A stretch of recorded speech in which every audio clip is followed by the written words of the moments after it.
survive during the day, night, and adverse weather throughout the world. Now, the principal mission of Apache is destruction of high-value targets with a Hellfire missile on board. It's also capable of employing a 30mm M230 chain gun and the Hydra 7 rockets. They're lethal against a wide variety of targets. The Apache has a full range of aircraft survivability equipment and has the ability to withstand hits from the outside of 203mm shells in critical areas, can survive attacks. The A-64 Apache is a twin-engine, four-plane, multi-mission tank helicopter designed as a highly steerable aerial weapons delivery platform. You can see how maneuverable this aircraft is.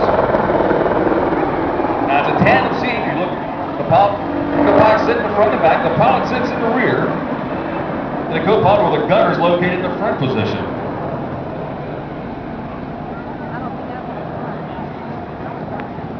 Now, Apache can carry up to 16 Hellfire laser-designated missiles with a wide range of over 8,000 meters. It's primarily used in the construction of tanks, armored vehicles, and other hard material targets. It can also deliver 2.75 floating fin aerial rockets against enemy personnel. It's got a deadly punch of 1,200 rounds ammunition in the aerial weapons system on board. It has a 30mm automatic gun. It's powered by two General Electric gas turbine engines rated over 1,890 shaft horsepower per engine. And the Apache has a maximum cruise weight of 23,000 pounds of equipment spinning around for us out there this afternoon. Now, it can be configured to carry an external 230-gallon fuel tanks to extend its range on attack missions. It can carry up to 4 of those 230-gallon fuel tanks. Its normal operating range with onboard fuel is 150 kilometers.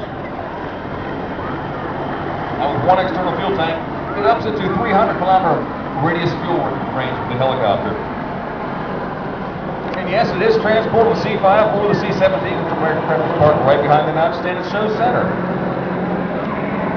It has onboard recorders record up to 4 hours of flight time data with the helicopter.